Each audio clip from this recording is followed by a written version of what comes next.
Sayang, huwag ka pumunta ng barangay. Bakit? Iyo ba yan? Hindi ni Isko binigay. Pinagwagwagan pa niya yung cheque namin. Bawat isa 50 plus kami. 50,000 ang dapat namin sa ulit. Hindi niya ibinigay. Ganun kawalan niya si Isko. Sir, ano ang gusto mong takbuhan ni Miss Mara? Ay, siyempre, Mayor!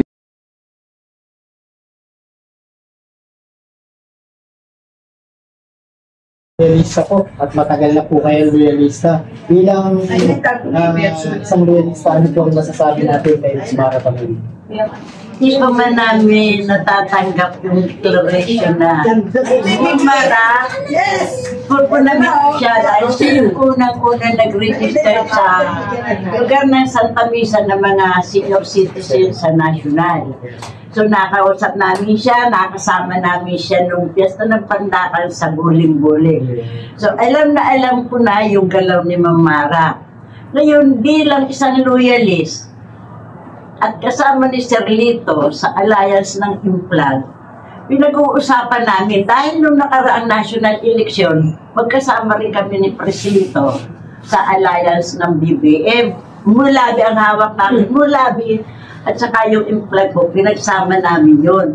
So yung asulan na po yan, ay inaharangan nila kami, iniikutan kami. Hindi niya makita kung sino yung nagkakabit. Pag nakita niya nagkabit kami ng tarpaulin, inaalis po. So ako, ang may papangako ko, dahil nakita po namin sa Maynila, lalo na po ako dahil talagang ang City Hall at ang barangay chairman ko magkakampi. Ang congressman namin sa 6th District, kakampi, pero nino ko sa asal. Pero kahit 5 duling, hindi ako mahabisan ng ayuda yan. Kaya yung aking ID ng Manila ko, sabi niyo, pag meron nito, may ayuda. Sabi niya, hindi totoo, no? Hindi, alam niyo, sinagot ko sa kanya, bakit kailangan mo yung ayuda na yan? May nagsalita sa akin kagawad. Ay, NFA ang bigas. Marami akong isang asong pakakainin. Kaya kailangan ko yung ayuda na yan. Bakit daw gawin? Eh, pinabibigay niyo, pabalik-balik yung 4 na sardinas. 3 kilong bigas na NFA. Ibalik ko, NFA, hindi makain talaga. Oo, hindi makain. Ngayon sabi ko, bakit? Tumanda ako ng ganito, hindi naman ako umasa sa ayuda eh. Pero yung karapatan namin bilang isang Pilipino at programa ng ating presidente, Manileño ako, butante ako rito, bakit hindi ko kukunin? Di ba? Ngayon, pag nalaman niya naman po niya na ilo-organisyon na naman, magsasanib persa po ang Mulabi at saka ang Implag, lalong kakabog ang bayan niya ni Isko. Kakabog talaga po yan dahil nung national election, wala yan ginawa kundi kami babantayan ng tao. Hirap. Kasi tao kami dati nihirap. Doon kami nag-umpisa 2010, itinatag namin ng Mulabi. Hindi daw namin siya kayang itaw sa Maynila. Landslide, si BBM. Paano yan? Paano yan ay ibabalik daw? Hindi na siya. Ngayon pa lang, yung Mulabi at saka yung Implag, naka-assign na. Bukas nasa Baseco ako, District 1, Tondo. May meeting ako bukas. Inihintay ko lang yung magiging pag-uusap namin ngayon kung sino talaga ang dadalhin namin. Dahil ako yung hinihintay ng tao kung sino yung dadalhin namin ngayon. Mga taga-Tondo bukas nasa Don Bosco po ako may meeting. Yes. So lang nagay Pilipina po, yung nasunugan. Nandun po ako bukas, magdadala po ako ng relief na damit. At saka pag-uusapan po namin yung ahawakan namin kandida. Nay, sino na talaga ang hahawakan ng Implag Mulabi? Ay siyempre, sino pa? Si Kang na Marot Dungdong. Mara Kamuntong lang!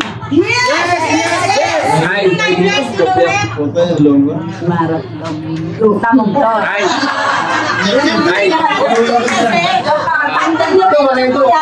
Hindi ka nila, hindi mo mapapasaya ang tao. Kailangan nailuan mo ng konting pakingkoy ba para yung mga tao sumaya. bilang natuto na sa Maynila at marunong nakamasin sa sitwasyon ng lungsod ng Maynila, ano naman ang masasabi mo doon na ang lungsod ng Maynila gaya ng sinabi natin, binalita ito sa buong mundo, pang-5 sa kinakatakutan sa turista. Hindi imposible kasi puro wala niya nakapwesto sa city. Nice one. Mga buwan talaga kami. May iniwang sweldo si Erap sa amin dahil natalo si Erap nung last time dahil kami bumaba kami. Hindi ni Isko binigay. Pinagwagwagan pa niya yung cheque namin. Bawat isa 50 plus kami. 50,000 ang dapat namin sa ulit. Hindi niya ibinigay. Ganun kawalan niya si Isko. Para sinisigawan ko yan doon sa barangay namin. Huwag ka na rito magyabang. Magdo ka na lang sa Channel 7. Sa ito na kanila. Ganyan ko yan doon pag pumunta man. Totoo. Kaya galit sa akin lalo ang barangay ko. Hindi lang nila talaga ako kayang huwag ka pumunta ng barangay. Bakit? Iyo ba yan? Ay, yan! Pera namin yung pinagpapagawa dyan ni Abante. Correct. Pero yan. Hindi naman sa inyo yan. Bakit hindi nyo ibibigay sa amin yung karapatan namin? Eh, kung wala kami, wala rin kayo eh. Sa amin ang gagaling yung na ano nyo. Huwag nyo sabihin kayo ay makapangyarihan. Subukan nyo. Wala silang magawa sa amin. Pero ako lang talaga, tigre sa dangka, sinusukuan talaga ako ng barangay. Ang nakakatitira ka, dalawa na tayo. Ang tigre ng barangay Payday. Ay, so habang tuloy niyo po, susuportahan si Miss Marta Magdong. Hanggang sa pagpapao niya, kailangan para sinabing ipatupad yung kanyang mga programa para mabago ang Maynila. Yes! In short, ano ang gusto mong takbuhan ni Miss Mara? Ay, siyempre, Mayor! Namin pagpapalitan ko ng gusto. Kailangan luwag. May pagmamahal at pagyakap. Kasi Saka bakit? magandang combination sa national. Nakita namin yung puso niya sa mga bata hanggang sa mahirap, hanggang sa senior citizen. Ako senior ako. Mahirap ako. Pero siguro, kahit si Congressman dyan, kahit si Congressman, kahit si Abante, hindi magbibigyan ng tulong yan sa isang pasyente ng 1 milyon. Pero ako, nagawa ko yan sa East Avenue. 1 milyon, 600,000, 300,000. Zero-zero yan pag lumabas sa sa ospital. Anong ginawa ko? Eh, senior ako eh. Alam ko kung saan ako pupunta. Diba? Pero sila, pikit mata sila, tinitiis nila yung mga taong mamamatay na nasa gilid ng kalsada. Bakit hindi nila magawang tulungan? Dali mo sa ospital Maynila, walang gamot. True. Pero walang doktor. Mababalik-balikin ka. Totoo. Hihingi ka ng ayuda sa mga nakapwesto sa city, pababalik-balikin ka, bigyan ka 200. Saan? Totoo yan. Saan ito sa isang tao, nakasakay ko sa Bakit inyo. mangingi kasi? Nang hindi nakagaling ako sa city, binigyan ako ng 200. Ay, di mabuti pa nanay, nangalakal ka na lang sa basura. Huwag niyong ikahiya na kayo isang basurero. Nasa basura ang pera. Yes. Sabi ko sa kanila. Sila mukhang basura. Eh, totoo naman eh. Pabalik-balik tapos ang ibibigay dahil Basura ka sila. Kaya ako, hindi ako bigyan ng tulong sa sa mga kandidato dyan sa senior. Ako na lang masipili sa inyo. Sabi ko sa kanila, kailangan ko po ng hospital, kailangan ko po. Punta ka ng East Avenue, magtsiga ka lang kahit malayo. Pag billing na, sabihin mo sa akin ako magpapakira. Wala kayong babayaran, sasagutin ko kahit sa mga. Yan po ay ginagawa ko kahit di ako sa barangay, wala akong trabaho. Hindi ko alam kung paano ko nairaraas yung tao. Mensahe po kay President. Naku, ako po ay sa totoo lang. Bata pa po ako. Una-una athletic pa ako ni Imelda Marcos. Wow. Scholarship po niya ako. Ako po ay pinalaki ni Presidente. Dahil ang chewing ko po ay personal bodyguard ng mga Marcos. Kaya hanggang ngayon po, Marcos pa rin po ako. Wala po kung ba't po ang mga Marcos. Sahin natin kay Miss Marta Magdong. Basta Mara, andito kami lahat, tulong-tulong kami. Lang sa atin yung laban natin, tulong natin ng pinagpakalamin natin yun. Yung kung si Isko, nataog namin sa Maynila. Ngayon pa si Lacuna, isinusukan ng buong Maynila.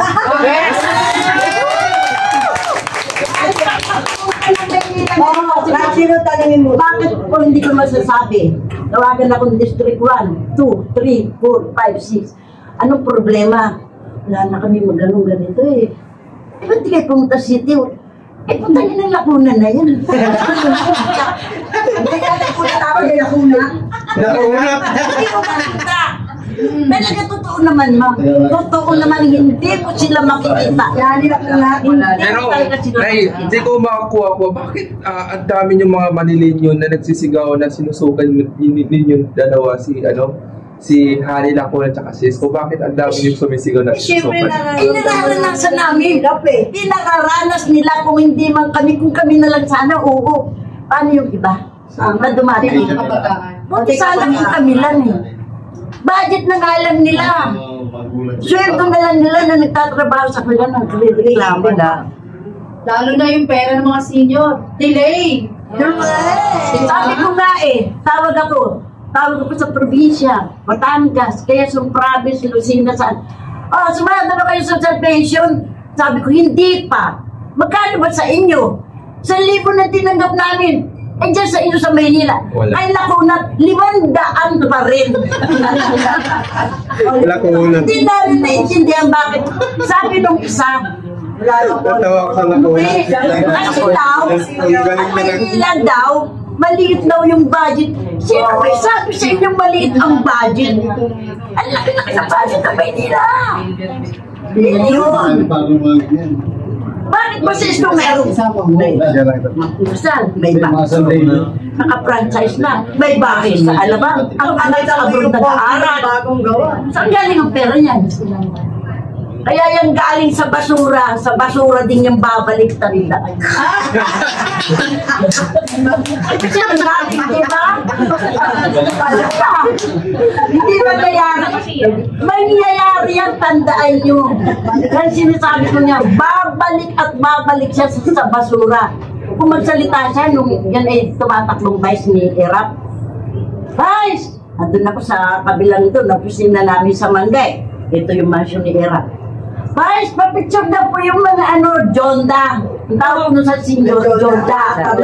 Jonda. Alin? Yung mga amoy lupa?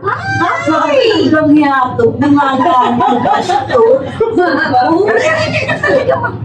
Bulong nyo ano yung bibig nyo. Bastos nyo naman. Darating din kayo doon. Sabi ko sa kanya. Ano niya? Si Isko, alam mo yan, dadaanin niya sa papugi-pugi first. Huwag mo nga akong daanin sa pagkapugi-pugi. Sana kung hindi ka naging tao ni Isko, ni Herman Moreno, maniniwala akong malinis ka. Pero ikaw na nga rin ang nagpakita sa sarili mo na nakabrit ka lang. Nakandaan mo yung pinakita niya na diba? Ma'am, yun. Mula mo sa may, dito sa may statisya, Ramon Magsaysay, nakapas yun yung poster niya yun. Pero kinalaman niya si Erap. Nakapangkampas siya. Baka model ng brief ay Oo, Stanford. Sabi ko ba, nabali ko ba yung handa yun? Stanford ang Brit mo eh. Diba?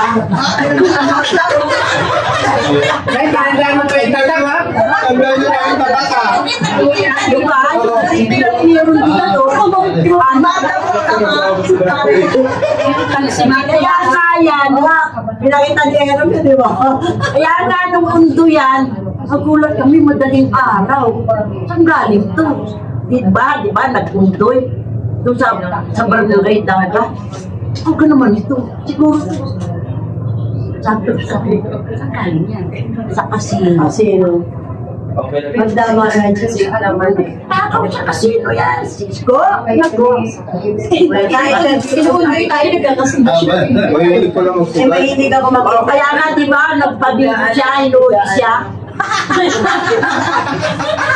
Hindi mo katandaan yun. Oo, paliwanag ko. Nagpabili siya, pinahuli siya. Ano tayo magpapabingo? Sino makasama sa mga Kapatid po yung 3rd district yun. Sa Nakita mo din, di ba? Tampon din yung 3rd district. Katres. Ay, ano pa niya doon, ang kabayad niya doon, sino yung dating kagawa doon ng ano? Yan po, kapatahan. Dami alam ni. Sabi niya nung, Hindi ba yung diba sabi nung in-interview siya, pinipersonal sila kasi mga kalabo. Ano mo yun? Kasi mayabang siya. Akala niya, porque siya ay vice mayor, ano, hindi siya huhulihin. Kaya nagyabang siya. Di huli siya. So, karon, kaya tayo, pag yan ay bumalik at iniluklok pa yan, ay wala, magiging kasino na, baka hindi lang kasino, dadami yung pugo rito sa Manila. Hoy, tinanggal na niya yung pogo. Yeah. Pero ano masabi mo kay BBM na tinanggal yung pogo? Sir, ito ka babiyag doon lumusod sa may ano, sa parting ng ano, kay magpangtanggatar na, o diba? Kaya ng pugo. Alis ko. Mangyayari ang Maynila, lalo lulubugan. Wala nang senior, kasino na lang. Kaya mangyayari siya, yaman na yaman. Yung mga taong nakakahit nila magsunod, wala nakakainit talaga. Ay, si ate, interview natin ito si ate. Oo. Maganda ka kasi. Last na nai. Ano lang po masasabi natin kay Ma'am Mara? Dahil gano'n na lamang po ninyo suportahan. Kasi narinig ko mismo sa bibig niya, nakita ko doon sa kanyang pinalabas sa video yung kanyang puso at damdamin kung paano niya tinulungan ng tao. Hindi pa man siya nakaupo, ginagawa niya na yung dapat sa mga taong mahihirap. Hindi ba no? Pag nakaupo natin, pag yan kayo nakaupo, dilalo mo tabi.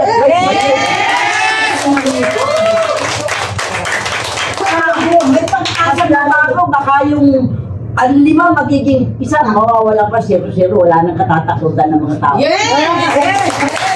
Kasama ng katitipin yun, madaming tutulong sa mga. Ay, si Isko, tinulungan. Saan dinala yung pera? Kabusan.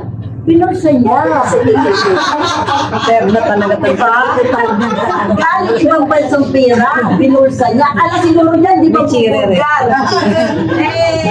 May mga Dami pa ako ni nanay. dahil ba ako na saan po Loyalista yan. Mula kay Mil Lopez at si Alex Lopez. Kilalang kilala ako niyan. Kilalang kilala ko dahil naman nagpaaral sa akin ng high school ako. Hanggang ngayon, nasa politika. Pero hindi pa ako pumwesto. Tumutulong lang ako sa gusto kong suportahan ang tama ang layunin. Yes!